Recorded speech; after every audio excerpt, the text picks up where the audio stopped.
Here's my start slide for this presentation. Welcome to the TweetMeet webinar about the why of game-based learning. You can see a full list of all hosts for this month who have been working very hard on preparing for this Tuesday upcoming TweetMeet about game-based learning. And today we'd like to dive into a few of those topics in a bit more detail. So what have we got planned? We have presentations planned by Magdeleen, Kock, and Amy Dallas, Nelly Hamed, Dan Noble, and Julie Mavrogeorge, and Azila Albazari. This will be a bilingual event in English and Arabic. For the Arabic parts, we'll have Nelly Hamed providing the interpretations so that she can summarize the Arabic text into English for us. So she'll take care of that. And after that, we'll have conversations with you, our audience, and we'll also introduce the TweetMeets to you. All right. So on that note, I would actually like to hit it off straight away and invite Magdeleen de Kock and Amy Dallas to start sharing their screen. They can do so straight away and then start their presentations. Thank you so much. Magdeleen, by the way, is from South Africa, and Amy Dallas is from South Africa as well. So feel free to introduce yourselves in more detail, and we look forward to hearing what you are going to present about. Hi, thank you, Marjolein. I am Magdeleen de Kock from Krugersdorp in South Africa, and we will be discussing the educators' mindset change that needs to happen when they approach game-based learning in their classroom. And Amy will be joining me. We will be first discussing the emotional barriers that they might have, and then give some practical advice and some tips on how to get through that. Just double checking if everybody can see the PowerPoints. Just give me a little thumbs up if you can. I'm not seeing it myself, but maybe I'm doing wrong. Let me reshare that. Can you see it now? Still not. I'm not seeing it. Marjolein, do you have to give permission as the? You are a presenter. To my knowledge, let me just check out. Let me just reshare.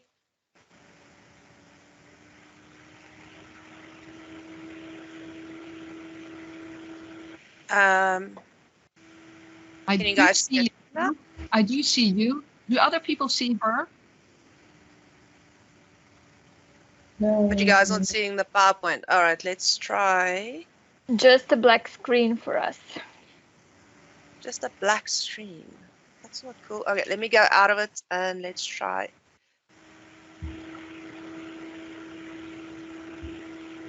No.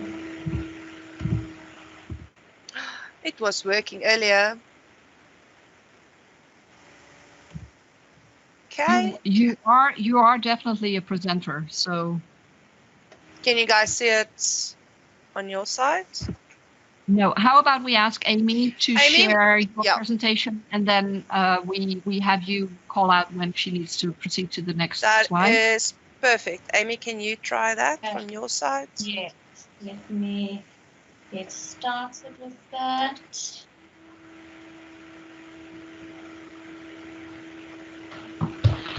Mm-hmm.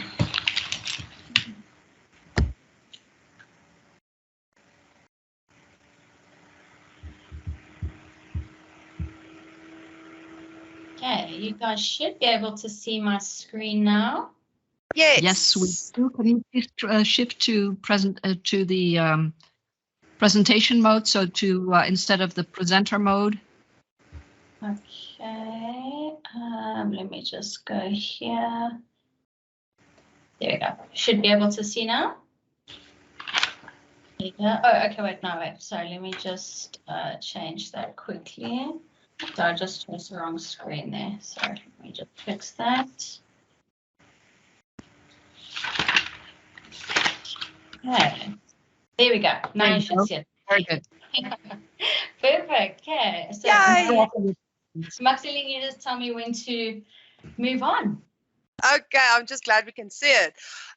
So if you go and search game-based learning, you will find hundreds of articles about how to implement it and the good of it for your teachers and for your learners, or the good of it for your learners, how it benefits learning and how it benefits the kids in the classroom. But you do not find a lot of information about the challenges that educators face when having to implement game-based learning. There's a lot of perceived challenges. And when I mean perceived, I mean it depends on where your perception is coming from. If you're a teacher very well equipped with technology and you know how to use technology, game-based learning might not seem such a foreign concept for you. But if you are a teacher who only uses the basics of your technology, it takes you a while to get your head around this concept. It could be seen as a waste of time by your administration and management. Why are you playing games in class? You are not covering all the content you need to cover. There's not enough time to cover the content, and now you want to play games as well. You might have the notion that it needs to be the most expensive technology. You need to have the most expensive and devices that can run these amazing games with the best graphic, the best storage. You might even have personal experience with games where you felt incompetent or very self-conscious about playing these games. One of the biggest things as well is the games are not aligned with any curriculum. And I am not an expert. It's one of the biggest things that our educators have in their minds. But when we go and look at the benefits, and we go to the next one, we have an educator mindset. And the educator mindset needs to move away from fear-based to the benefit-based. You need to see the benefits, where the benefits completely outweigh these fears that you might have. You can go to the next one. So let's quickly look at what fears you might have and how we can go around that. So with our fear-based, the first one is your time management. You can just run through them, Amy. You have this idea that it's going to take away too much time. We don't have enough time to do the content. Why do I need to be an expert? Now you want me to use Age of Empires. I don't know how to play it. I don't know how to play Minecraft. There's zombies chasing me. How do I change the settings? Games are not educational. The management won't approve. Games are addictive. And these are all concepts that you have in your mind as an educator. But when we move over and we look at the benefits, we can take each and every one of these fears and we can see how we can implement them. Amy, you can go on to the next, say some more, please. You can put all those benefits on for us. So the first thing is, when we say time management, as a teacher, you must always be willing to be a lifelong learner. And by being a lifelong learner, you have to do some personal development. And that is where you come to the next part, where you say, but I'm not an expert. It's not about being an expert. It's about showing some interest in the game. Because the moment you show interest in a game in your classroom, I promise you, your learners and your students will jump in with you and say, but I know how to play that game. Let me show you. You must move away from the fear of not being an expert and not knowing what to do or how to do it, or there's not enough time for it to do it, to letting your learners show you, to asking for help. And that's one of the biggest hurdles that some educators might have. We must remember we are not islands. We are here as a community, and in community events like this is where you learn and where you grow. When you start implementing this, you will see that you can show management that there is progress and success. And I promise you, they will be lenient and they will give you the times and the tools you need to implement game-based learning in your classrooms. A major thing you need to remember is game are a tool. These games are tools in your classroom. It is not the all and the end, and you don't have to use it in every single lesson, in every single subject, in every single content piece you are covering. It can be an introduction, it can be a feedback session, it can be an assessment session that you can use this in. There's this notion that when you use games, it's teacher-centered. It is not. It is learner-centered.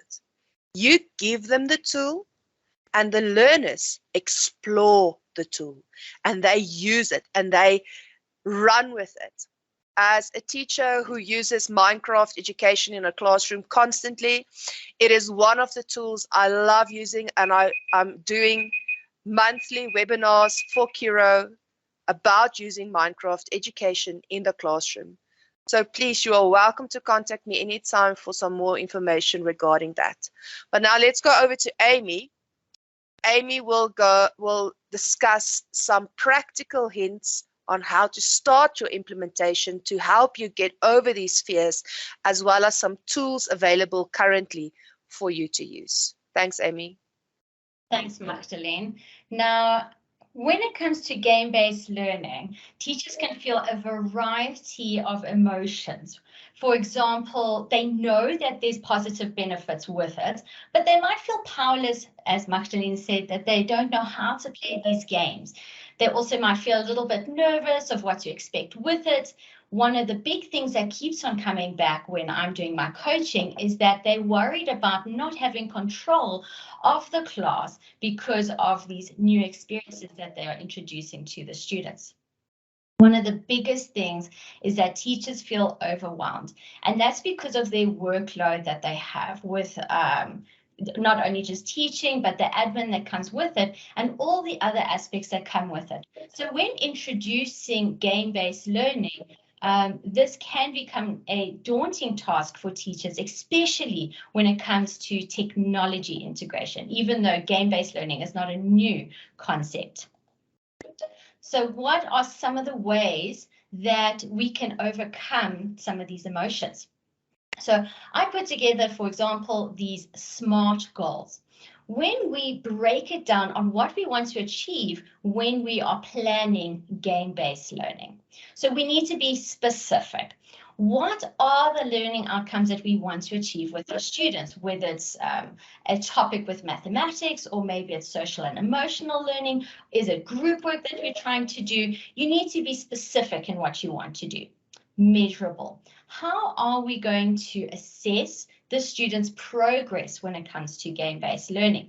Are we looking at the outcome of the learning topic, or are we looking at the collaboration, communication, and how are we going to measure this? Using rubrics is always a great way. Achievable.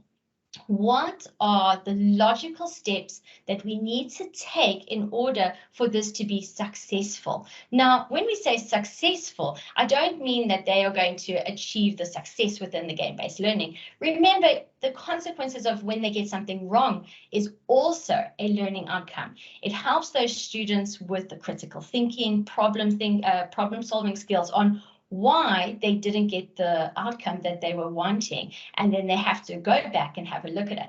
These are things that we can take into account, and same with the teacher. Relevant.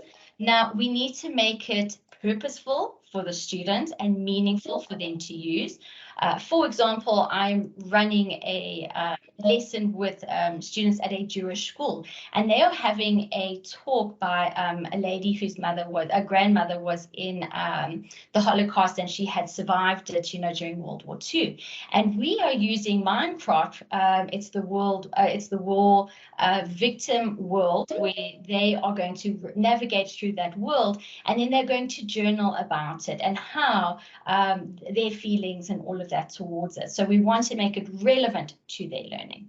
Second, and the last part of it, is time bound. Everyone knows that a teacher's time is very restricted. We have got so much on our plates, and so it's really important to make sure that we put this in plan, that we can make it that it's an achievable task. For just as like how you would do in your lesson plans, term or year goals that you're wanting to achieve, make sure that you make the relevant planning to make sure that you can put that game-based learning into your daily activities. Now that we've set up those goals on what we want to achieve, where do we get started? Now, one of the big things is starting with Microsoft Learn. There is a whole host of learning pathways that make it so much easier for teachers to get started. So the first thing is logging onto the Minecraft community. There is a host of lesson plans where teachers have already shared lessons and outcomes and what the students need to do. So it makes it a lot easier for you to have a look and plan accordingly. Through the Microsoft Learn, you can also do the Minecraft Certified Teacher Academy. Knowledge is power. So using this to understand the elements of Minecraft and what it is all about and how to play makes you feel a lot more confident in starting with implementing that game. But the most important one is your students. Now, again, on the Microsoft Learn platform, there's an amazing course pathway, which is the Minecraft Students Ambassador. Now, as we keep on saying, you don't have to be the expert, your students are. See them as your bridge. So you know the content, you know the outcome that you want to achieve. Use those students to help and navigate across, because it is so empowering for your students to take on that role where they can help you. So it's all about that teamwork with the teachers and the students. One of the big things is to make sure that you continue to do the game-based learning and not just make it a sporadic every now and then. Sometimes it'll work, sometimes it doesn't work. And as long as you are consistent and you set the boundaries that you want to put in place with the students and they know what those outcomes are and what those goals are, it will become a lot easier. And finally, it's easy for a EdTech coach to say, do all these amazing things, but we don't always have the full understanding of what teachers are going through. So I would really want you guys to join in the MIE expert community. And that is because there is globally teachers that are feeling the same way and are trying these game-based learning, different ideas that they can share and maybe some of the constraints that they have. And this is where you're going to find your most valuable resource, is hearing it from teachers who are trying and experimenting themselves. So these are just some of the helpful hints that we have put together. I'm going to now hand it over to Nelly, who's going to go into a little bit more detail on how we can join in on the TweetMeet.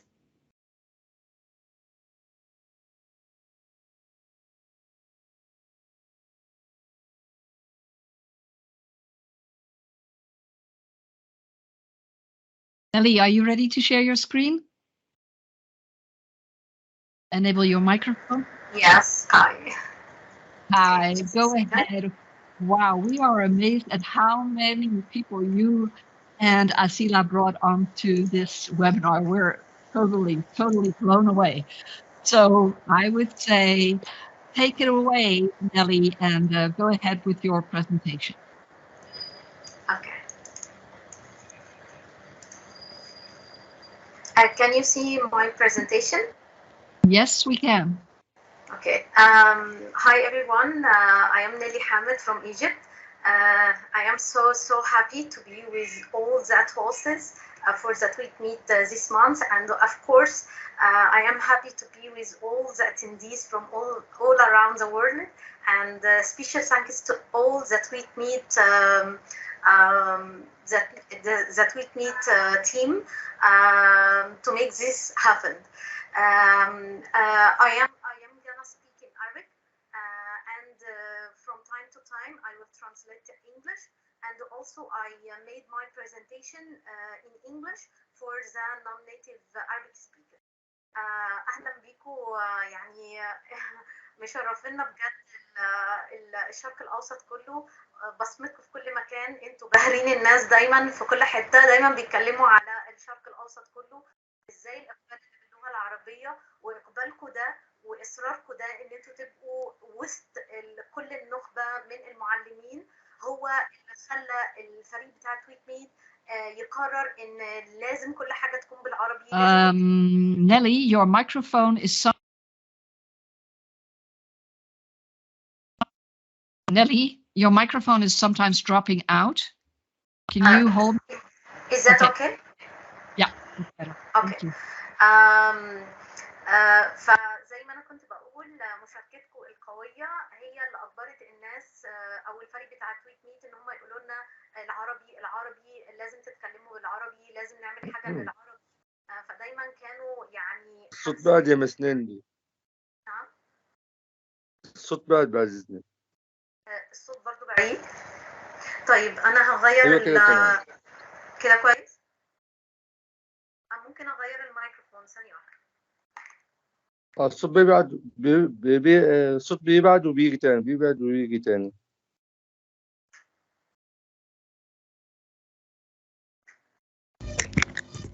I think this is better. Is that right? Marjolein, is that better now? Much better. Much better. Okay. Thank you. Yeah. Thank you so much. Thank you so much. Yeah. Go ahead. Go ahead. You're doing just fine. Okay, thank you. مش عارفة بقى انتوا سمعتوا الجزء اللي فات ولا لا، بس يعني انا حابة اكد عليه تاني لانه حتة مهمة. انا كنت بقول انا بشكر الحدث او التيم بتاع الحدث لانه انا الكلام بالعربي. طيب تمام. They are Marjolein, the Arabic attendees is thanks all the TweetMeet team. Okay, I will start in my presentation now. When I am talking about game-based learning, so of course I'm gonna talk about the Legend Minecraft Education Edition because Minecraft Education Edition is ranked globally as one of the top 10 games worldwide. طبعا لما نيجي نتكلم على الماينكرافت او التعلم باستخدام الالعاب، فاول حاجه هتيجي في ذهننا واشهر حاجه موجوده دلوقتي على الساحه هو استخدام الماينكرافت النسخه التعليميه في التعليم. وطبعا احنا عارفين يعني اعتقد معظمنا من كتر التدريبات اللي احنا عملناها سمعنا عن الماينكرافت واستخدامه، واللي ما سمعش عن استخدام الماينكرافت هو عباره عن لعبه بتسمح للطلاب ان هم يصنعوا حاجات، اي حاجه في دماغهم 3D، زي مباني، زي آثار، زي خرائط، زي أي حاجة. وطبعا لو بنتكلم على التصميم 3D معنى كده ان احنا نقدر نطبعه بعد كده على هيئة 3D مودلز او اشكال مجسمة ثلاثية الابعاد. Minecraft, for the one who doesn't use Minecraft before, it's a game based. Just a second, we can't see your presentation. Really? Oh, just a second. Now we are seeing your mobile phone screen. I think you are using the microphone of your mobile phone now to provide the sound, which is fine. But we also want to see. Yes, we also want to see your presentation. That's the better. Presentation now. Yeah. Okay. Yeah. The Minecraft, for the one who doesn't know Minecraft or he didn't use Minecraft before, it's a game-based learning that allows students to create a 3D models, anything that student imagine, and they are learning also through playing or designing on Minecraft.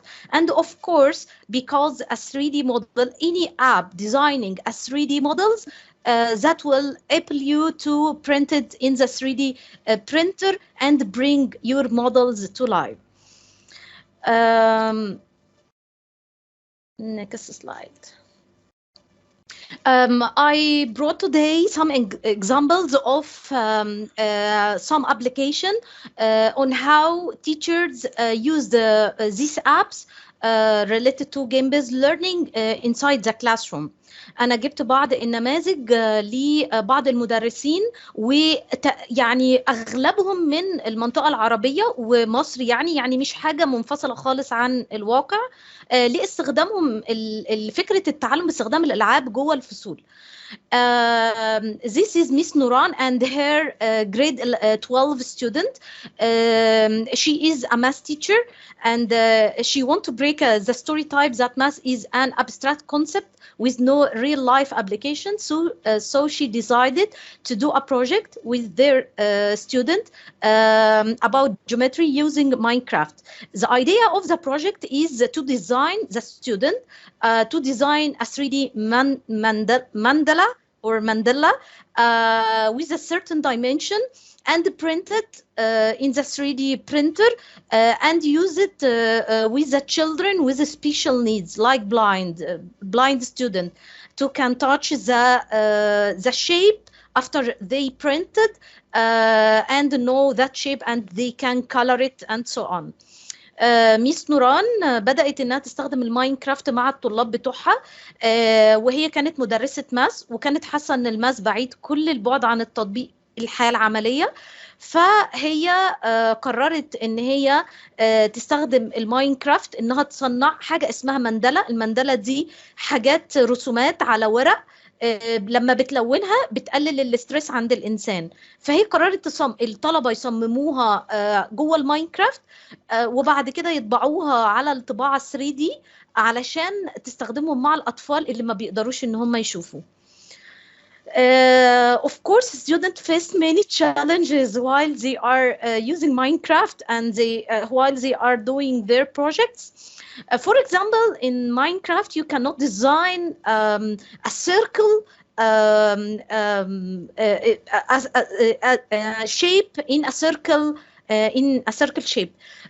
So when they went to their teacher and asked her, how can we do it?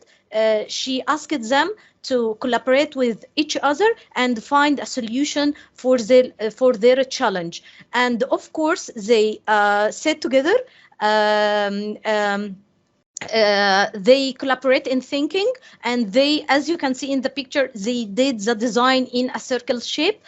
So the Minecraft, when you use Minecraft in your project with your student, you are using, or they give them the 21st century skills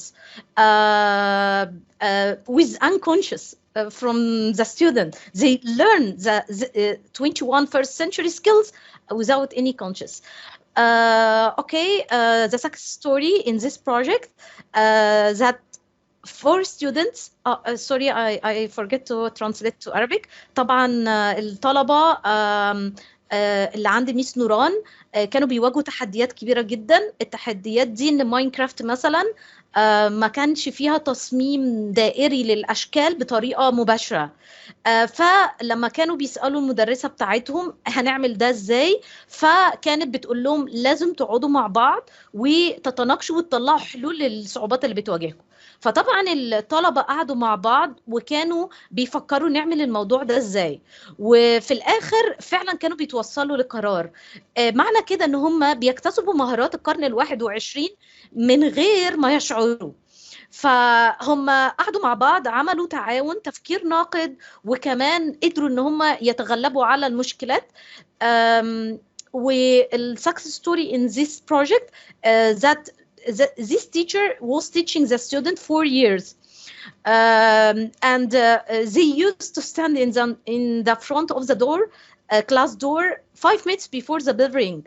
Unlike what happened this year, that their teacher trying to persuade them to get out of the lab after the bell ring, and they even came back in the break to finish their work because they have the passion. The Minecraft changed their minds, the way we are teaching. That's happened because the teacher changed the way they are learned the student for 4 years. She decided this year to use a new way and they did it. المدرسة نوران كان بتدرس الجريد ده أو الدفعة دي ل4 سنين، وكانوا كل مرة كانوا قبل الحصة ب5 دقايق دايما واقفين قدام الباب عاوزين يمشوا قبل ما الحصة ما تخلص.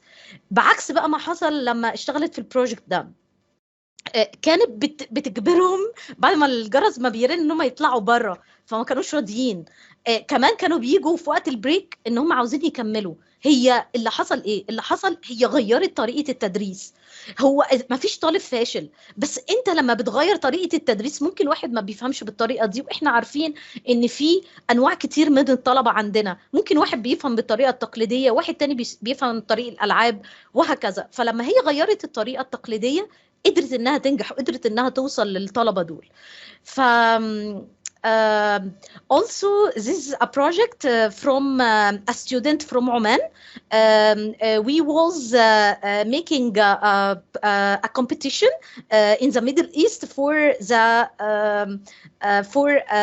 a monument in your country. So why this student win the first place? Because what she the idea of not only the design but the ideas that she work on.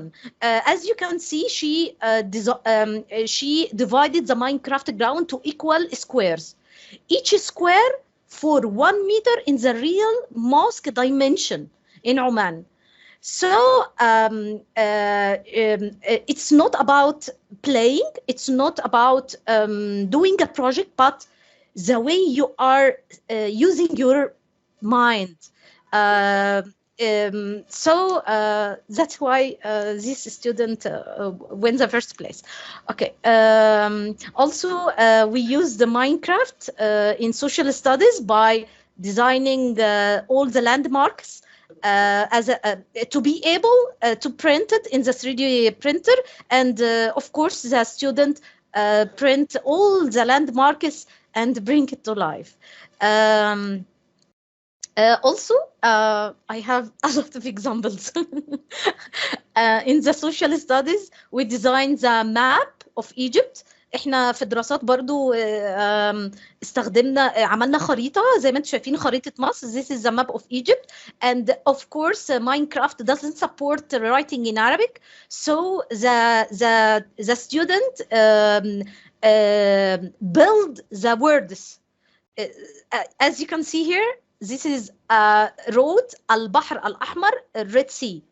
Because there is no Arabic here, so they built the words, the letters. زي ما انتم شايفين طبعا احنا الطالب العربي كله يعني ما بيغلبش خالص في ان هو يحقق نجاح في اي حاجه، علشان الماينكرافت مش بيعمل سبورت للكتابه بالعربي. فطبعا زي ما انتم شايفين الولاد بيكتبوا بالعربي عن طريق ان هم بيبنوا الكلمات. فده كان حاجه حلوه جدا لحد ما جالنا طفل من تونس. تونس قدر ان هو يلاقي طريقة إن هو يكتب بالعربي.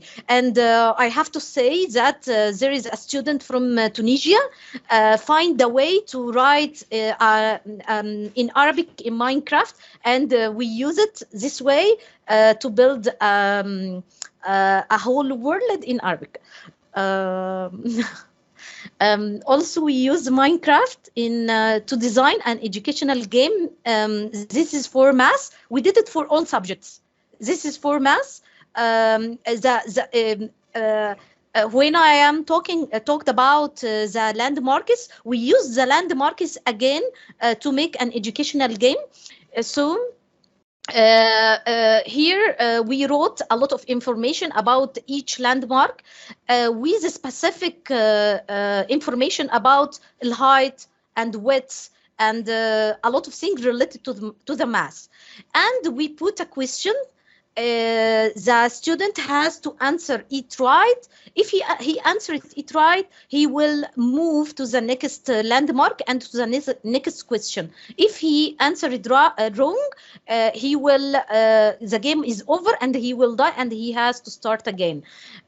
As you can see here, we asking about how high the Burj Al Arab and we give it the information in meter, and he have to calculate to change from meter to centimeter to give the right answer. This is one of the ideas that we use Minecraft, and also we use it in English by recreate Rapunzel Cruise the story, and all the game is happening in that ship in the left picture. All the game you have to search for some equipment to fix the ship, and you have to all the way you have to answer the question related to vocabs or grammar to can reach the final game. Do I have a time, Marjolein, or I took too much time? Yeah, you're way over, actually way over time, but I didn't want to stop you from. Okay. Because I know many of our attendees are here because of your promotion, so I also don't want to be impolite or anything, but we do need to round off. So maybe you can take half a minute or so to round off your presentation so that we can invite the others. Okay, I will skip the augmented reality and the virtual reality and mixed reality, and I will go quickly for how to participate in TweetMeet. Is that fine? That would be, yeah, okay. I think, yeah. And you can spend like 2 minutes or so on that, 2 or 3 minutes, and then we'll need to move on to the next step. Yes, I'm very grateful that you want to do this. So I would love to know if people in the chat would let me know if this will be the first time that you're participating in the TweetMeet on Tuesday, or have you participated before? Please let us know. I don't have a form up right now, but please let us know if you have participated in a TweetMeet or if this is your first time. Go ahead. Can I translate in Arabic? Yes, please. هي بس مارولين بتقول ان هي محتاجه تعرف هل انت اول مره تشارك في التويت ميت، فلو انت اول مره تشارك في التويت ميت اكتب لها على الشات انا اول مره. لو انت مش اول مره تشارك في التويت ميت قول لها لا انا شاركت قبل كده. يعني ممكن لو سمحتوا كله يعمل ميوت. I will mute. Okay. You will have to come up with again, Nelly. So Nelly, enable your microphone again. اوكي. دلوقتي انا هكلمكم على ازاي ان احنا نشارك في التويت ميت للي اول مره يشارك في التويت ميت. Now I'm gonna preview how to participate in the tweet meet if you are this is the first time for you to participate in the tweet meet. Okay. First of all, you have to follow all these names. Sorry. You have to follow all these names. This is all the hosts for the next Tuesday. So you have to follow all these names in all the promoted posts that we posted in the last days. في الأول أنت أهم حاجة وأول حاجة لازم إن أنت تعمل فولو لكل الناس اللي هيبقوا هوست في التويت ميت اللي هو الخاص بيوم الثلاث اللي جاي. إن شاء الله هيكون يوم الثلاث الساعة 4 بتوقيت مصر إن شاء الله. فلازم تعمل فولو لكل الناس دي. تمام. هتلاقوا كل الناس دي موجودة في بوست على تويتر، احنا حاطينهم وحطيتهم كمان على الفيسبوك، لازم تعمل لهم فولو الأول. تمام. طيب. Then you have to prepare your answer for all these questions. My suggestion to answer all this question in a Word document, for example, and also prepare your hashtag, which is dash TeamsEduChat in your Word document as well to be well prepared. تاني حاجة لازم في الفترة دي ان انت تحضر اجابات لكل الاسئلة اللي احنا اعلنا عنها قبل كده، ويفضل ان انت تفتح Word document وتسجل اجاباتك كلهم فيها علشان الحاجة بتبقى سريعة، يعني الوقت بيبقى سريع، فلازم ان انت تاخد كوبي على طول وتحط بيست اليوم بتاع التويت ميت. Also it's better if you add A1 before your answer. This is Q1, this is question 1, and when you begin your answer, begin it with A1. يفضل برضو ان انت وانت بتحضر الاجابات بتاعتك مع كل اجابه، يعني السؤال الاولاني تكتب الاول قبل الاجابه A1، يعني معنى كده دي اجابه السؤال رقم 1، وتبدا ان انت تحط الاجابه بتاعتك بحيث ان انت تاخدها على طول كوبي وبيست من الوورد دوكيمنت. بعد كده المفروض ان انت تعمل ايه؟ المفروض ان انت تعمل كود تويت، يعني ان انت تعمل ريتويت with quote. You have to retweet in the event when the event, the TweetMeet event happened. You have to after you follow all the hosts, you have to wait until the host posts the question. After you found the host post the question, you have to retweet with a quote. Add your answer. Begin your answer with A1 for question 1, A2 for question 2, and so on. Then put the hashtag for our TweetMeet event, which is hashtag TeamsEduChat. المفروض ان انت يوم الحدث بتفتح وبتبدا ان انت طبعا الناس اللي انت عملت لهم فولو هتلاقيهم ان هم بينزلوا اسئله. بتبدا ان انت تعمل ريتويت ويز كوت، يعني ان انت مش بس بتعمل شير بس للبوست ده، لا انت بتعمل بتعيد تغريده التويته اللي نازله بس بكوت، يعني ان انت هتحط جزء كده فيه علشان تكتب الاجابه بتاعتك، وكمان تعمل الهاشتاج اللي هو TeamsEduChat، وللغه العربيه تعمل هاشتاج TweetMeet AR اللي هو العربيك يعني. تمام؟ طيب وكمان تقدر ان انت تفتح كل الشاشات قدامك عن طريق التويت ديك. You can also for an easy use in the event time, you can monitor tweets in TweetDeck. In the TweetDeck, I open the TweetDeck here. Just a second. This is the TweetDeck. tweetdeck.twitter.com. You will find a lot of pages. The Twitter opened a lot of pages, and you can follow each one from the hosts. For example, if I want to follow Asila, I wrote Asila's name here and search. They will open a column for Asila.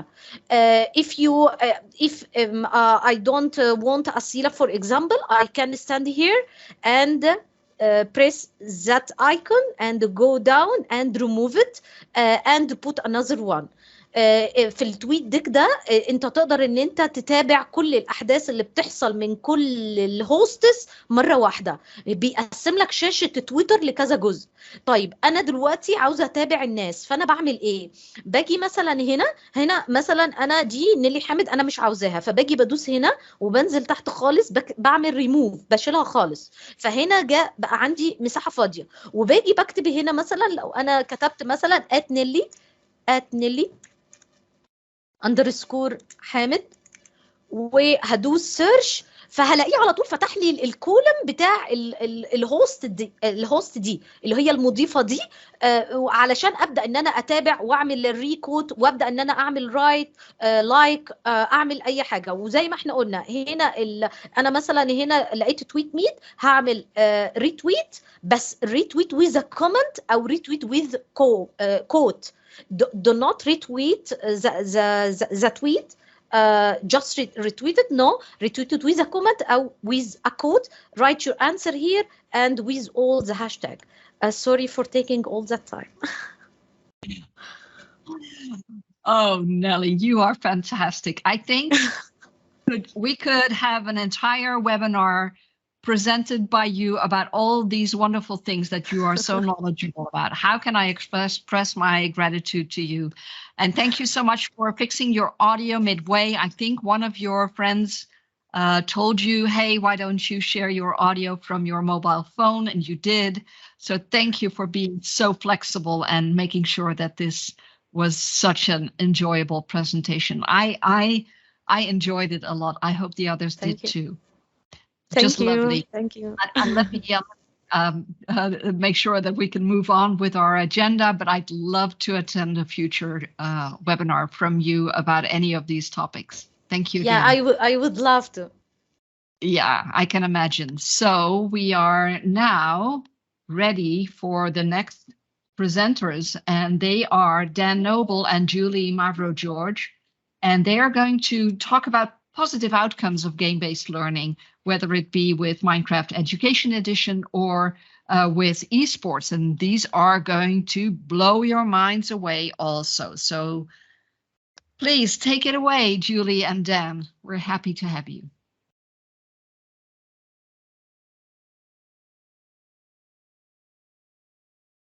Hey, Julie, do you want me to share first, or do you want to share first? Go right ahead, Dan. Okay.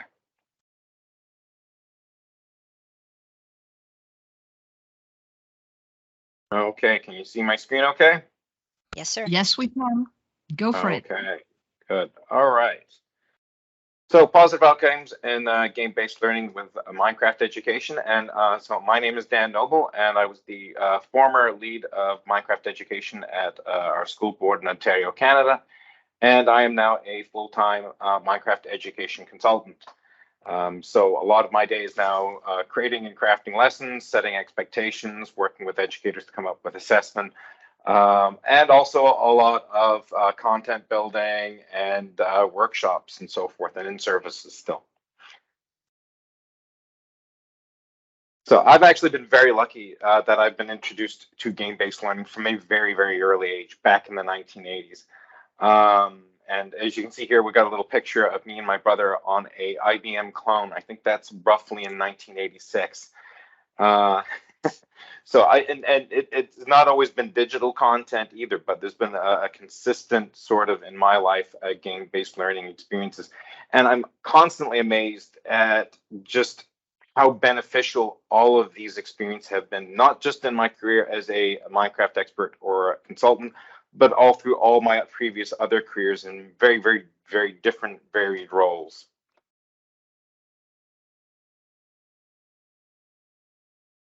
So just prior to the pandemic, our board had just begun to adopt Minecraft Education Edition, and it was steadily being adopted across the whole board. But when the pandemic hit, educators were really struggling for that virtualized content and lessons that would re-engage the students and keep them focused and interested in their educational activities.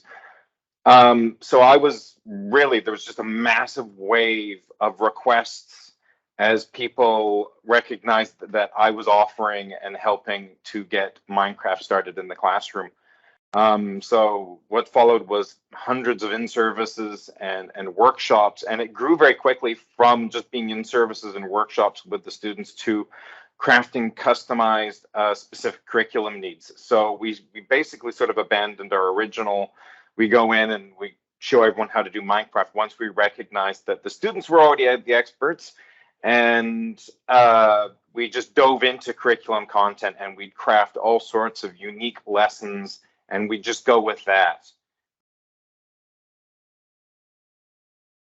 So almost without an exception, you knew that the whole thing was a hit when the class just went silent and everyone just became absorbed and focused on their task. And that was pretty much every single time. Everyone was so engaged, you could hear a pin drop.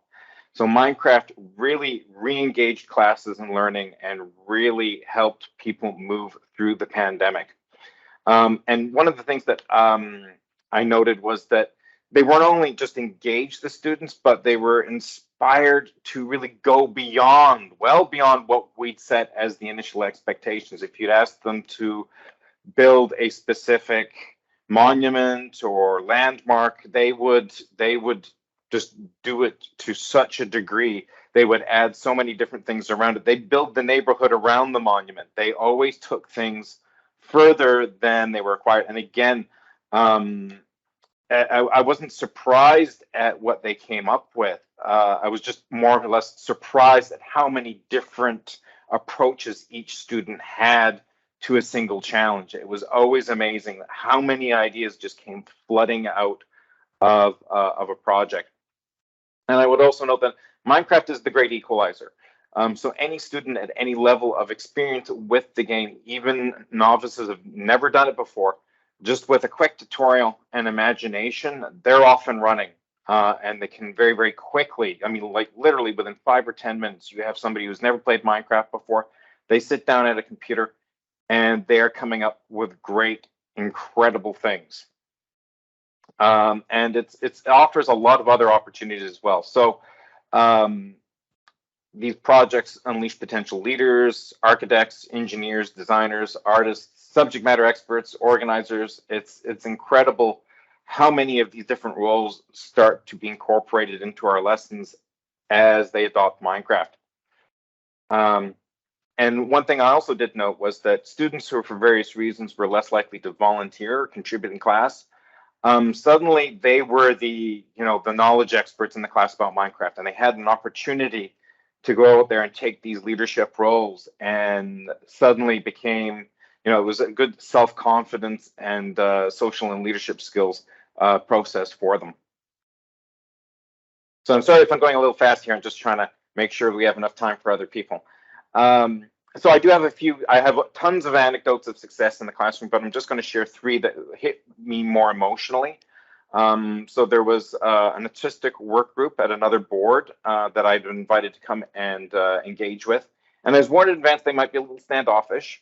But as soon as I introduced myself as a gamer and a Minecrafter, there was just a wave of engagement. We spent an hour talking about our Minecraft experiences and sharing secrets with each other like we'd known each other for years. And it was pretty much instantaneous.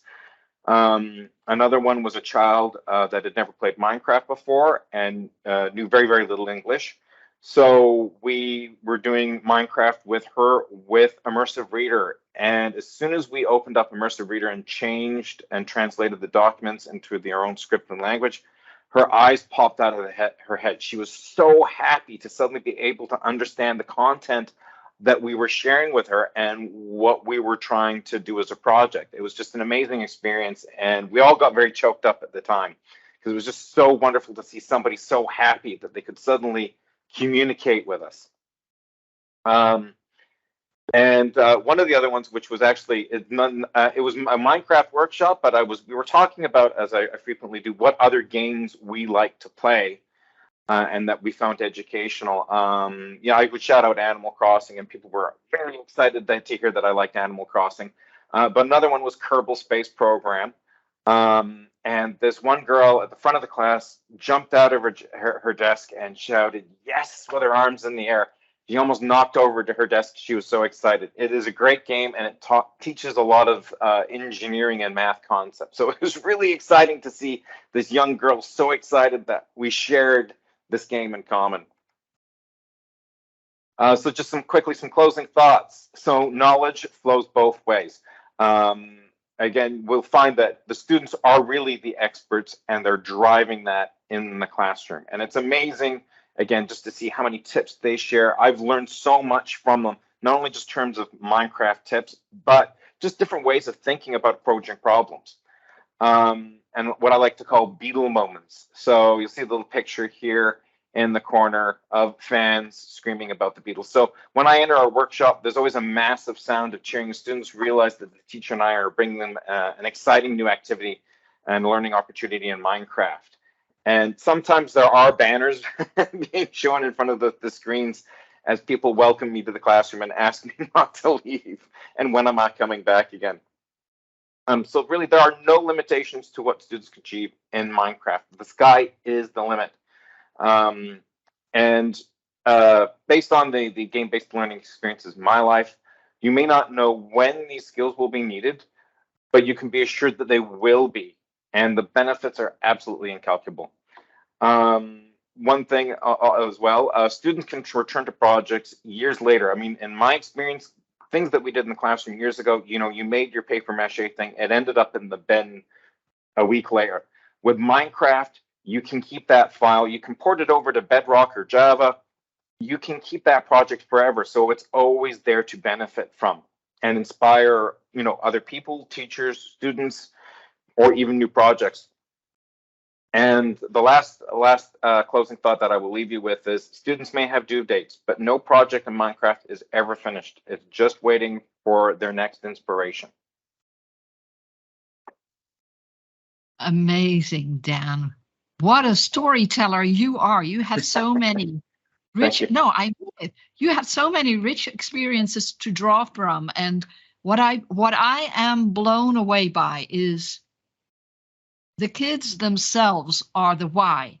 If you see the response from children participating in game-based learning, that's our why, isn't it? Yes, absolutely, yeah. 100%. Yeah. And it's awesome. it's a great feedback. Like, it's been a huge bucket filler for me for the past 2 years because things have been very, I think for all of us, very challenging. And to be able to use such a positive tool in a classroom and you get that positive feedback from the kids, it really just helps everyone sort of reflect that positivity back and forth and magnify it. And then it really drives us all. Ah. Well, thank you so much for sharing this with us. This is, I think, if anyone was in doubt, you have convinced people already. And speaking of excitement, okay, get ready for the next session because Julie is going to blow your minds away with her presentation about esports. Are you ready, Julie? I am. Thank you. All right, let's share my screen here and get going. So I'm going to look at the kind of the positive outcomes that we receive through esports. So in our district, we have traditional esports, but 2 years ago in the middle of the pandemic, I chose to start Minecraft esports. And because of that, I now am the esports coordinator within our district. And it's super exciting to see the uses of Minecraft in several different ways in esports. So I want to start first with like the perception of scholastic esports. Traditionally, like when you approach someone who's unfamiliar with esports, they kind of think, hey, you know what, it's just playing video games. It's too addictive for kids. It's violent and increases senseless screen time. This picture here is actually from the late 70s. Those are Ataris that they have in front of them. That's what I grew up with. But what we are working for in our district is to educate parents, to educate administrators and principals and our district board and the superintendent on what really is esports and how we can leverage it to increase student participation in classroom activities, in attendance at school, and increase their grades. So here's really the reality of scholastic esports. It engages students in ways that they might not otherwise participate. We find that, especially coming out of the pandemic and having been home for 1.5 to 2 years, students are on their phones all the time and they're looking down and they're not engaging with each other or with their teacher. But when you put them ironically in a esports setting, now like in this picture here, right, they all have headsets on. Now they are looking at a screen, but they begin communicating with one another. They have to foster teamwork for the game that they're playing. In Minecraft, the esports worlds, we do both build battles and player versus player. And so there's a lot of communication and collaboration that has to go on. You have to, just as Dan had kind of discussed, you have to decide who's going to be the engineer, who's going to work on the redstone, who's going to design the build that we're going to do today, who's going to take charge and lead the process. And so what we're finding is that students are craving the ability to be creative, and they do want to communicate, but the esports now provides that opportunity for them instead of just staring at a screen and kind of working through what we've heard from students like during the pandemic was they were just listening to their teacher teach, that there may not have been a lot of collaboration going on. The next thing is it establishes a level playing field. So what we find within esports, and in this picture, these are our high school students that participated in League of Legends. But even with Minecraft, what we see is it doesn't matter if you're a 3rd grader or a 10th grader. The imagination and the ability to create a build, it levels the field. A 3rd grader can create many of the same things using redstone and complex mechanisms that a 10th grader can. It also brings in students of all diverse backgrounds, regardless of their age or their ethnicity, their socioeconomic status. And the thing that honestly is my passion and my absolute favorite is that students who are neurodiverse, and if you're unfamiliar with that term, that is students that may be dyslexic or have ADD or ADHD or on the autism spectrum or have some sort of learning disability where they would not traditionally participate in any other sport or activity or extracurricular activity simply because they don't quote unquote fit in. And with esports, what we're finding is these students are just coming in droves to esports, and they're finding a place where they belong. And what students that do participate in traditional sports who are also coming realize that they have a lot in common. And so it's creating these relationships with students that hadn't been there before. And then it all, of course, has they come up with their own common language for the games that they're using and goals that they share with one another. And the great thing about esports is that because it is virtual, they can connect with people across the globe. So, you know, we're fortunate in our Minecraft esports. We were the first ones in the United States to create a district-wide esports league, but we were the second in the world, just behind Magdeleen and her team in South Africa. And so every year what we do is we get to participate against her teams. And so they're in South Africa, we're here in California in the United States, and our students are able to participate simultaneously together in games with people across the globe. The positive outcomes. We see that our students, their attendance increases, their overall grade performance. When they participate in esports, they now, just like Dan was sharing, they want to come to school, they want to participate. It excites them.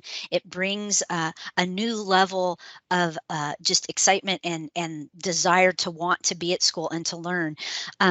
Esports, especially with Minecraft, right? It does improve their reading comprehension, their mathematic performance, spatial navigation, strategic planning, critical thinking. I mean, on and on and on, because these are all skills that they have to learn and participate and practice daily as they plan out what they're building or how they're going to strategize to compete in esports.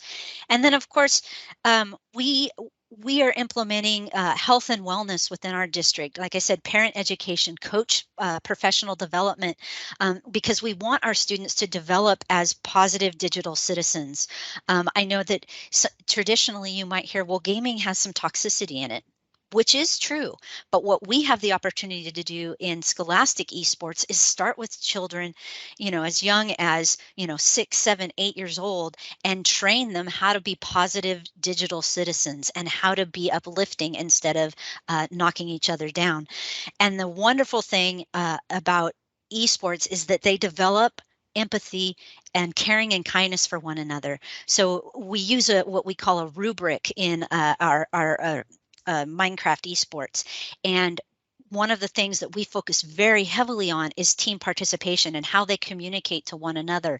And we listen in on their teams calls to see, hey, how are you communicating with your team? And what are they saying about the other team? Because that is really important. And then we let the students know at the end, hey, this is what we hear and what we see. This picture here is a picture of our students who actually won our Minecraft esports season this year. And the benefits that they see, these are things that they gave back to me as feedback, that they realized that there are students outside of their typical friend groups that they're now able to engage with. And they're like, wow, you know, so-and-so is really a great person. And I would have never made friends with him. And now they're developing these friendships. I already mentioned there's local, national, international play that we can participate in. Esports as a whole, maybe not just Minecraft esports, but esports in general, is the only sport on the planet that has a career, a CTE pathway and curriculum that is developed that can be taught in class. It is also can be integrated with other CTE pathways. So for our high school and middle school esports teams, we actually integrate journalism and video production, shoutcasting, things like event production and networking and things like that, so that students are able to start learning other skills that go along with creating opportunities for them in college and career. And speaking of college, bachelor's and master's degree, you can actually get a bachelor's or a master's degree in esports at certain colleges within the United States. And then, of course, it prepares them for college and professional recruitment coming out of school if they participate in a pathway of esports. So that was, I wanted to keep my presentation short. Please do reach out to me. I do have our websites here. I am happy to help you get an esports program started, along with myself and another presenter here, Becky Keene. We have created a package to help you get started with Minecraft esports in your district. So if you at all need assistance with that, you can reach out to myself or Stephen Reed as well, and we'd be happy to help you get going. So that's what I have. I'll end my slideshow there and stop sharing. Oops. Sorry about that. Get the right screen up. There we go. Thank you so much, Julie. And I must tell all of you that I was actually in an esports event, I think 1.5 years ago or so, with Julie and with Magdeleen de Kock and Stephen Reed. I was like a technical person behind the scenes. And it totally blew my mind away to see how those kids were, you know, they were in Minecraft, and you could see all these little creatures walk up to certain places within the worlds that they had been building, and you could see them talk to one another. And there were multiple rooms where people were communicating. It was so mind-blowing. I loved what I was seeing, and I'm not a gamer at all. It's the excitement that I see with children that excites me. So I hope this also is encouraging you to explore the world of esports that Julie introduced to you. So by all means, do contact her and the other people she was mentioning, because she's very approachable. So thank you for being with us today, Julie. Thank you so much. My pleasure. Okay, I'm going to share my screen briefly so that I can introduce the next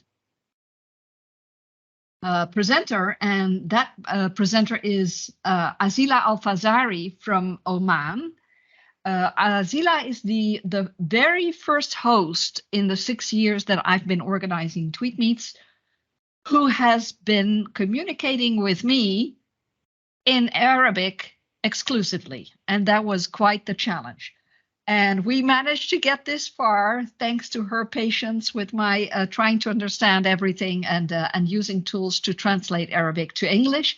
But here she is, the one and only Azila Al-Fazari. Thank you so much for being here today. Please go ahead and share your screen, and then Nelly will interpret the Arabic for us so that we can follow along. Thank you so much. Thank you for learning presentation to an Arabic. Thank you. Thank you.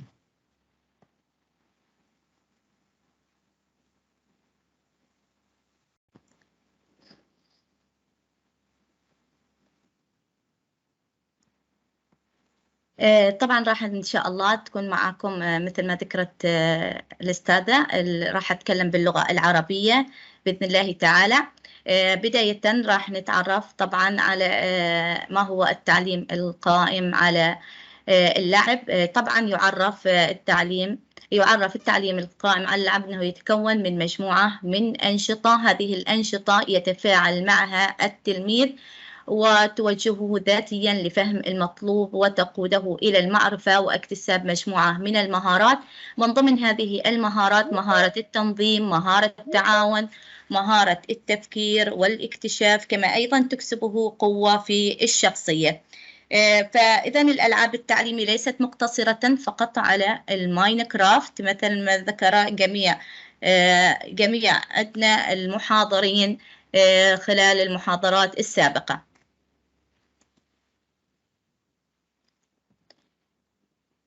طبعا لماذا يعتبر عندنا التعليم القائم على اللعب مفيدا بالنسبة للتلميذ؟ طبعا التعليم القائم على اللعب أو الألعاب التعليمية تعتبر أن التلاميذ عندما يلعبون مع بعضهم البعض فإن حواسهم يعني يستخدمون جميع حواسهم أو أغلب الحواس لاستكشاف ما يغمض لديهم ويربطون المعرفة بالمهارات التي يكتسبونها.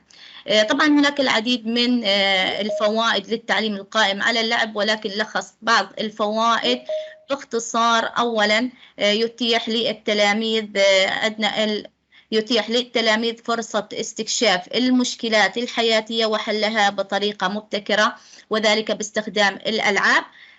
أيضا عندنا من فوائده بديل للتعليم النظري، أن احنا نحاول قدر الإمكان أن نبعد عن التعليم النظري. فالأنشطة العملية التي يقوم بها التلاميذ طبعا تقودهم دائما لاستيعاب المفاهيم المطلوبة، فهم بذلك يحاولون الاحتفاظ بالمعارف لوقت أطول مما يتم تلقيها بالطريقة النظرية. أيضا عندنا التعليم القائم على اللعب يزيد من خيال الطالب. فعندما يزيد من خيال الطالب كيف يزيد من خيال الطالب؟ لأن الطلاب هنا يطبقون خيالهم، فهم يتخيلون. لو أعطيناهم مثل المشكلة فهم يحاولون تخيل حلول إبداعية لحل المشكلات المختلفة، فهم يستخدمون بذلك. طبعا من طبيعة التلاميذ أنهم يستخدمون أسلوب التجربة والخطأ لحل عندنا المشكلات التي تواجههم. لماذا عندنا استخدام الباوربوينت في تصميم الألعاب التعليمية؟ طبعا مثل ما ذكرت سابقا أن هناك الكثير من البرامج التي يمكن من خلالها أن نصمم، وكذلك مجموعة من المواقع ممكن أن نصمم من خلالها ألعاب تعليمية، ولكن اخترت عندنا الباوربوينت لأن الباوربوينت يمتلك إمكانيات لتصميم ألعاب تفاعلية. تتمثل هذه الإمكانيات في وجود مثلا الحركات اللي هي الأنيميشن والمشغلات والارتباطات، وأيضا خاصية الزوم وغيرها من الإمكانيات الأخرى، مثل خصائص إضافة بعض الوظائف الإضافية مثل ما هو واضح معكم. ممكن احنا نضيف المواقع في العروض الباوربوينت، كما أيضا أداة كلاس بوينت هي من الأدوات التي بدأت تكتسح عندنا مجال إضافتها في العروض التقديمية. طبعا مثل ما ذكرت عرضي بسيط جدا ولن أطيل عليكم، سأعطيكم نماذج من بعض الألعاب التعليمية التي قمت بتصميمها. فمثلا هذه عندنا اللعبة تعليمية طبعا كفيديو، حاولت أن ألتقط مجموعة من اللقطات في تصميم عندنا بعض الألعاب التعليمية البسيطة باستخدام عندنا برنامج الباوربوينت. طبعا مثل هذه النشاط البسيط. ميس أصيلة، السلايد اللي قبل كده ممكن تشرحي لنا كل ما بتدوسي على حاجة ايه اللي اللعبة بتحصل؟ هذه طبعا هي فكرتها مثل بامبوزل اللي هي فكرة أحد المواقع التعليمية. أنا ما أدوس الحين هذا تسجيل فيديو، لكن مجرد إن أنا الطالب يختار عندنا صورة من هذه الصور فينتقل مباشرة. طبعا هذا التسجيل فيديو ينتقل مباشرة إلى إلى عندنا السؤال، وبعد ذلك نستطيع العودة مرة أخرى. طبعا هذا النشاط صممته باستخدام خاصية الزوم الموجودة في الباوربوينت. طيب ممكن أترجم الجزئية دي للناس؟ اتفضل. Okay, Miss Asila, I will translate the idea of the gaming educational game in PowerPoint that Miss Asila's made. She designed an educational game in PowerPoint. This is a recorded video for the game. It's like the puzzle. When she press any picture in the big square, it will go to the information or a question to start their game with her student. شكرا مس نيلي. طبعا عندنا هذا النشاط التالي عبارة عن فكرة بسيطة نستخدم عملية التضليل. بعد خمس أسئلة بس، بعد خمس أسئلة. اتفضل. هو بالنسبة للجيمز على الباوربوينت، هو متاح لأي إصدار للأوفيس ولا إصدار معين؟ هو عادي لجميع الإصدارات، لكن كل ما استخدمنا إصدار 365 في إمكانيات كثيرة بتكون متاحة، مثل الوظائف الإضافية، مثل بعض الأدوات الإضافية اللي ممكن تساعدنا في عملية التصميم. لكن بصفة عامة يعني مثل هذه التصميمات البسيطة، يمكن النشاط السابق أنا أستطيع أن أنا أصممه باستخدام الحركات والمشغلات، لكن أنا استخدمت خاصية الزوم. في نشاط قادم بنفس الفكرة لكن باستخدام أدوات أخرى إن شاء الله. إن شاء الله. طب سؤال أخير بس، السؤال؟ ممكن حضرتك سؤال أخير بس. طب ممكن حضرتك بعد المحاضرة تكتبي خطوات تصميم ألعاب على الباوربوينت؟ إن شاء الله. Okay, هترجم يا أسيلة. Okay, I will there is one of attendee asking Asila about how she did the educational game in PowerPoint, and his question was about can we do the educational game in PowerPoint in specific version or on any version of PowerPoint, and Miss Asila said that you can use any version of PowerPoint, but it's preferred to use 365 Office 365 Office. And also he asked Miss Asila after the session to explain with step by step how she did these games on PowerPoint. شكرا مس نيلي. طبعا هذا النشاط ممكن يناسب أكثر حاجة الطلاب الصغار بأنهم يكتشفوا ماذا يوجد خلف الصورة باستخدام خاصية التضليل. ممكن التضليل يكون بأي عندنا لون، أو أنا اخترت اللون الأسود بحيث أن الطالب يضغط على الصورة، وخلال ما يضغط على الصورة يعرف ماذا يوجد خلف الصورة. She also used the PowerPoint to hide a picture, and the student must guess what is behind this picture, and after she clicked the picture it will appear. Okay. هذا طبعا أيضا نشاط آخر باستخدام الحركات بسيط جدا، ويساعدنا في عملية اللي هو التصنيف، بحيث إنه يكون مثل عندنا ممكن يكون أكثر من حوض للأسماك، أو ممكن أي علب أو زجاجات أو أي أداة من الأدوات الأخرى أو صورة من الصور الأخرى ممكن نستخدمها في عملية اللي هو التصنيف أو فرز الأجزاء على حسب عندنا موضوعها. إذن هذا أحد الأنشطة. Also, as you can see, she used the PowerPoint also for making something like questions, and the student can drag and drop the right answer inside the right question. Okay. طبعا هذا عد بالقطع البزل معروفة لدى الجميع، لكن استخدمنا الباوربوينت في عملية تصميمها، لكن باستخدام طريقة العرض صعب أن الطالب يقوم بتركيبها. فنحن نرسل للطالب باستخدام عندنا التيمز أو يكون بالباوربوينت لايف، أو عندنا بحيث أنه يكون في خاصية أن الطالب يقوم بعملية التحرير وبعد ذلك يرسل إجابته. Also, she used the PowerPoint to design a puzzle on something like maps, and the student have to redesign the map in the right way. Okay, أسئلة. طبعا هذا إن شاء الله راح يكون آخر نشاط بنفس فكرة النشاط الأول اللي تم عرضه عن طريق الفيديو، بنفس الفكرة تقريبا، ولكن باستخدام أدوات مختلفة في عملية اللي هو التصميم. This is the last idea of the educational game in PowerPoint, and this is exactly like the same, the first idea about clicking each image, and will give you an information or a question. طبعا هنا عاد ممكن احنا نضيف له بعض المؤثرات الصوتية، بعد عندنا المؤثرات الأخرى مثلا you can add an audio. أحسنت إجابة صحيحة. يعني في حالة إجابة الطالب إجابة صحيحة راح يعطي عندنا تغذية راجعة مباشرة بعد إجابته. If he did a right answer, it will give you an audio feedback for it's a right answer or it's a wrong answer.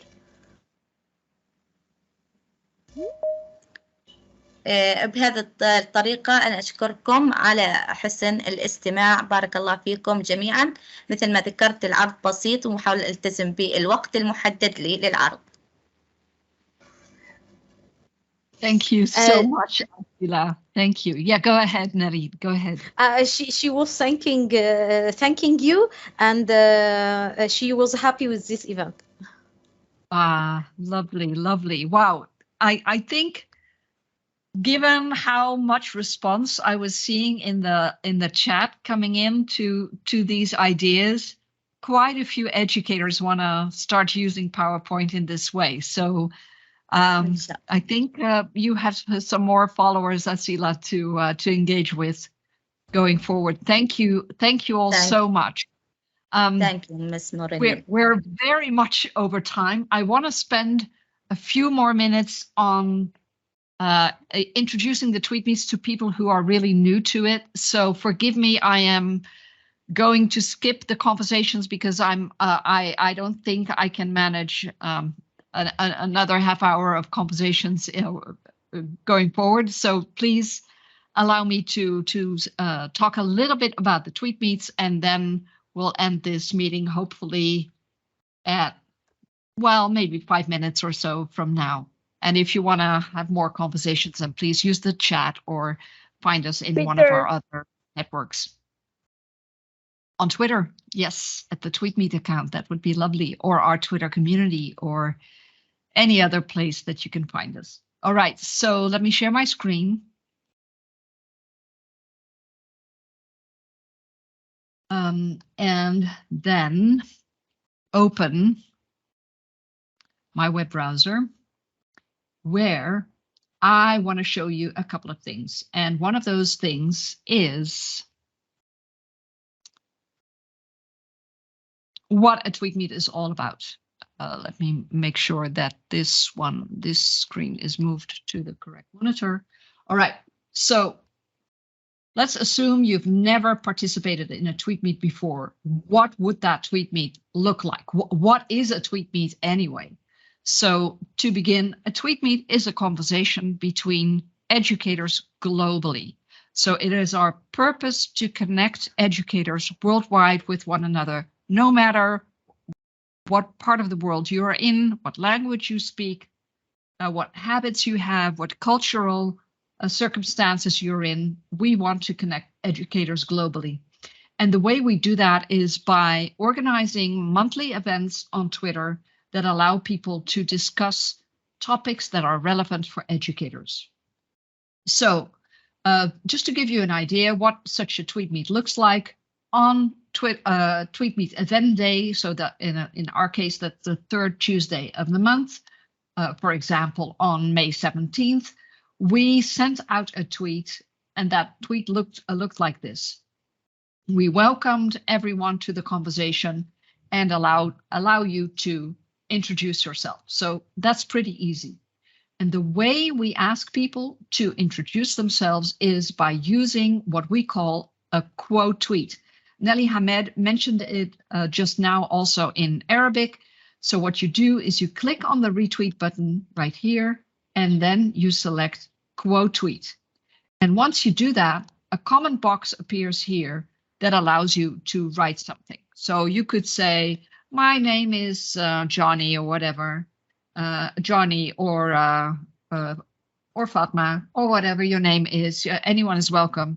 And what is really important is that in all of your tweets, you'll use the correct hashtag, and that hashtag is TeamsEduChat. If you are writing in Arabic, then we encourage you to use an additional hashtag called TweetMeetAR, because that allows everyone who is writing in Arabic to follow the conversations specifically in Arabic. That's how a quote tweet works. So basically, a quote tweet, let me show you one more time, is you open an existing tweet, such as the ones that we send out at TweetMeet event time, and then you click on the retweet button that's underneath that tweet, and then you select quote tweet, and then you write your answer and press the tweet button. That's the first step that you need to be aware of when participating in a TweetMeet. We use the quote tweet feature, very important.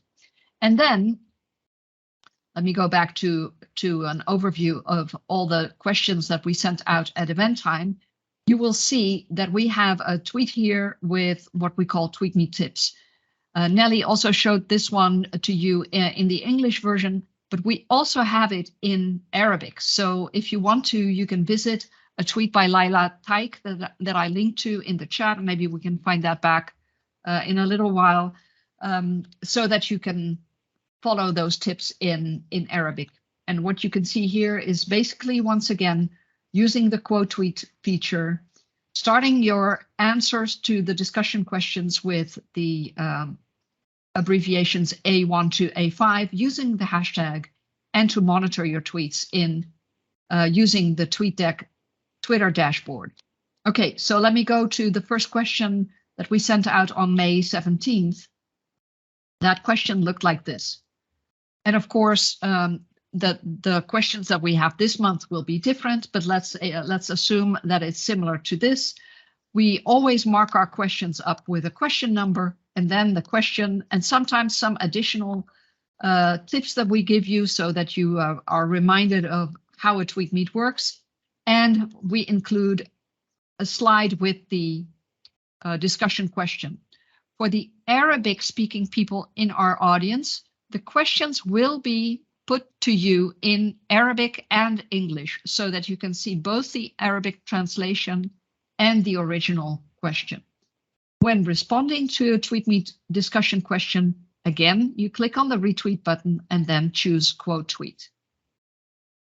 Okay, so that's the basics of a TweetMeet. So a TweetMeet is a series of 5 questions that get sent out at TweetMeet event time, approximately 10 minutes apart. So question 1, 10 minutes to answer that question, then question 2, 10 minutes to answer, and so forth. Gada Hassan has linked to what we call the TweetMeet starter guide in Arabic. I encourage you all to check that out if you haven't seen it yet. It's a Microsoft Sway in which we explain how a TweetMeet works. All right, so that TweetMeet starter guide is also here on my screen. Let me browse through it real quick for you.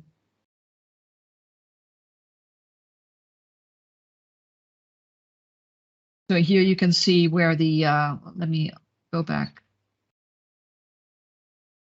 I did something wrong. Let me do that again. of course, it's right to left. This is interesting. I browsed it left to right, but of course it's right to left. So I should click here. That's interesting. That's interesting. Okay, so the sway, an Arabic sway is browsed right to left and not left to right, Marjolein. All right, I'm learning from this. So here's the this sway in Arabic. Here's our Twitter cover photos. So every month we make these cover photos available for all your networks. So not just for Twitter, but also for Facebook, for Instagram, for LinkedIn. And you're highly encouraged to put those banners up on your social profiles so that your followers know about these events also. Here's the TweetMeet tips animated GIF once again. Well, you've seen that now quite a few times. We encourage people to participate in the TweetMeets in any language that you prefer. And the way you can do that is by clicking on the Translate Tweet button that you see just underneath a tweet that is written in a language you are not familiar with yet. And that allows anyone to participate in any language they like. And we so much would appreciate to bridge that gap and let people connect with others who do not speak the same language. So use the Translate Tweet feature. Do we have more here? I think this is it for now. So that's the Arabic sway. We also have the same sway in Spanish. I want to show you something else that you may not have seen before, and that is our frequent EDU links spreadsheet for Microsoft educators. It's a collection of roughly 1,300 resources that we've been collecting over the past 2 years for people who want to start working with Microsoft products. Here you are looking at the Minecraft EDU and Esports sheet that we've been building over the past months. And this allows you to quickly check which resources are the most essential ones. We've categorized those most essential ones with a pin icon, which are support pages. They have a doctor's stethoscope as the icon to the left. We have PDFs and other readable resources indicated by a book icon. There are videos indicated by a video icon. Well, you probably get it. And this is not the only sheet that we have in this collection. We have 80 different sheets in this frequent EDU links spreadsheet, and you're most welcome to check this out. I must say this is available in English only. We cannot provide this in other languages, but I trust that once you are visiting these pages, you'll be able to find the Arabic version of those resources, or at least it will be a starting point for you to find your way. So if you want to switch to a different topic, for example, the recent one that I've been working on called cybersecurity, you have a whole load of different resources here on that specific topic. And so using the vertical sheet navigator here on your left, you can select any of the topics that we've covered. Again, roughly 1,300 different resources created by Microsoft for Microsoft educators. So this is the frequent EDU links resource that I wanted to point out. I have one last thing and then I'll stop. If you want to know how we inform ourselves about all these different resources, we do this using a technology called RSS. You can immediately forget about that name, but what you should be informed about if you're interested is you can access this news page of all kinds of blog posts, videos, tweets, and other things that are relevant for Microsoft educators using just one simple link, and that link is the Microsoft EdTech news that I've been building over the past months, and it continuously gets updated. And Anissa, do you have the link to both these resources handy so that you can share them? I will. Yeah, so that's basically what I wanted to tell you about. If you have any questions about these resources, then please reach out to us. I want to make one comment to people who have asked about what it takes to become a TweetMeet host. We have only 2 positions for Arabic-speaking hosts each month. So that means it's very difficult for us. Let me stop sharing my screen. It's very difficult for us to promise anyone that they can be a TweetMeet host in the near future. I just want to be realistic about this. So the way that process goes is we discuss a new topic with Microsoft of a future upcoming TweetMeet, and then we start looking for the most suitable hosts for that opportunity. And let me tell you, those slots get filled very quickly. And so it would be dishonest if I would tell everyone, oh yes, you can be a host. It doesn't work that way. We take about a whole week to go over all the possible candidates for a certain TweetMeet topic, and then eventually we decide who gets to be invited as a host. So my best advice for everyone is please just enjoy what we do offer. So the webinars, all the resources that we share, of course the TweetMeet events and so forth, and the conversations. And don't put your hopes too much on being selected as a host, because I just don't want to disappoint people if that won't happen. All right.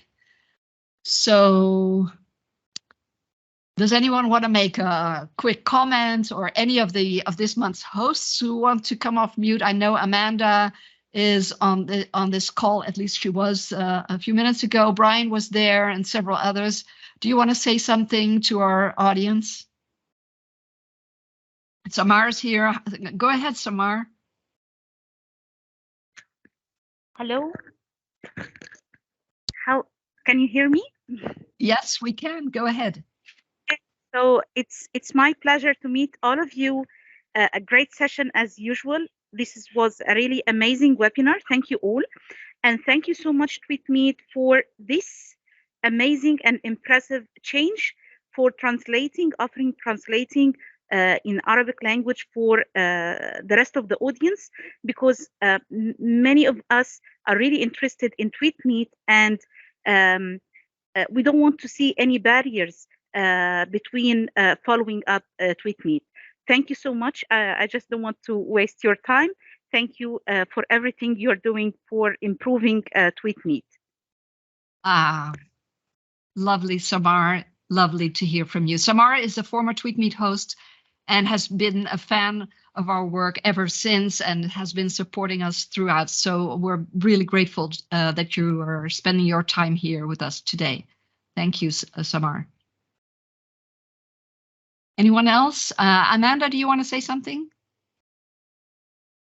Yeah, I've learned a lot more than what I thought I even knew today in this webinar. So this is so great, like, to see and hear from all of you. And I'm so excited to share this space with everyone. So please just follow us, and let's continue this conversation on Twitter for sure, or Facebook, or wherever you're engaging. It was wonderful. Thank you so much to the presenters and to the team for sure. Wonderful. Thank you so much for being with us and for leading the way, Amanda. Thank you. All right. Anyone else who wants to stick up their hand and have the final word on this call? No? Okay, then I'm going to close this webinar now. I know we're by far over time, but I wouldn't want to miss any minute of it. So thank you all for being with us. I wish you a very nice weekend, and please join us at the TweetMeet on Tuesday. We very much look forward to having you there. All right. Thank you, presenters, attendees, everyone who made this event possible. Goodbye.